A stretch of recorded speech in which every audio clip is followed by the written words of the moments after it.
সেনার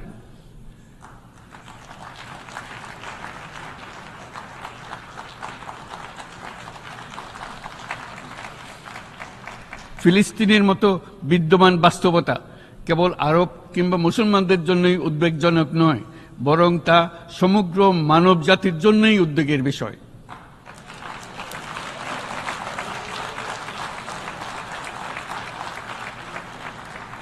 একজন মানুষ হিসেবে প্রত্যেক ফিলিস্তিনির জীবন অমূল্য।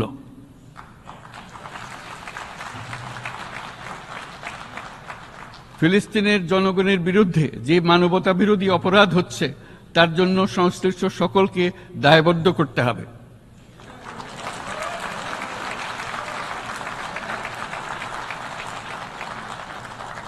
ফিলিস্তিনের জনগণের উপর চলমান নৃশংসতা, বিশেষত নারী এবং শিশুদের সাথে প্রতিনিয়ত যে নিষ্ঠুরতা বিশ্ব দেখাচ্ছে, তা থেকে নিস্তারের জন্য বাংলাদেশ অনতিবিলম্বে সম্পূর্ণ যুদ্ধবিরতির আহ্বান জানাচ্ছে।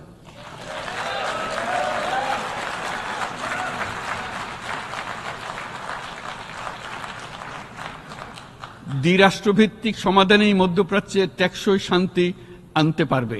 তাই জাতিসংঘ সহ আন্তর্জাতিক সম্প্রদায়ের সকলকে এর বাস্তবায়নের জন্য এখনই উদ্যোগ নিতে আহ্বান জানাচ্ছি।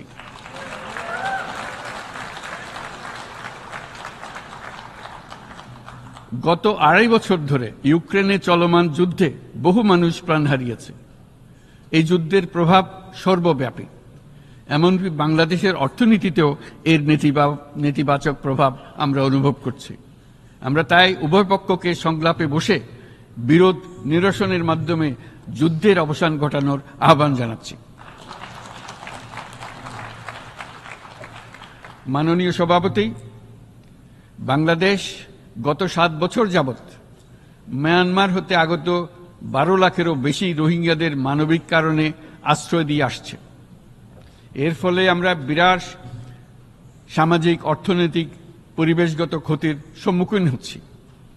মায়ানমারের অভ্যন্তরীণ সমস্যা থেকে সৃষ্ট এই সংকট বাংলাদেশ ও আমাদের অঞ্চলের জন্য প্রথাগত ও অপ্রথাগত উভয় ধরনের নিরাপত্তা ঝুঁকির কারণ হয়ে দাঁড়িয়েছে।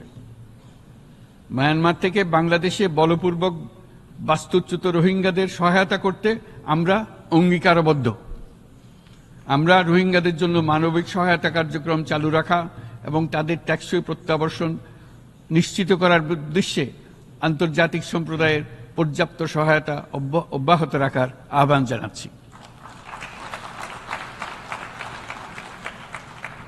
রোহিঙ্গাদের সাথে সংগঠিত হওয়া ব্যাপক ভিত্তিক মানবাধিকার লঙ্ঘনের জন্য আন্তর্জাতিক বিচার আদালত এবং আন্তর্জাতিক অপরাধ আদালতে চলমান বিচার প্রক্রিয়ার মাধ্যমে ন্যায় বিচার নিশ্চিত করাও সমানভাবে গুরুত্বপূর্ণ। রোহিঙ্গারা যাতে নিজ দেশে স্বাধীন এবং মর্যাদাপূর্ণ জীবনযাপন করতে পারে, সেই লক্ষ্যে অনুকূল পরিবেশ তৈরিতে জাতিসংঘ অন্যান্য আন্তর্জাতিক প্রতিষ্ঠানের ধারাবাহিক প্রচেষ্টার প্রশংসা দাবিদার। এই লক্ষ্যে রোহিঙ্গারা যাতে পর্যাপ্ত নিরাপত্তা ও অধিকার নিশ্চিত করে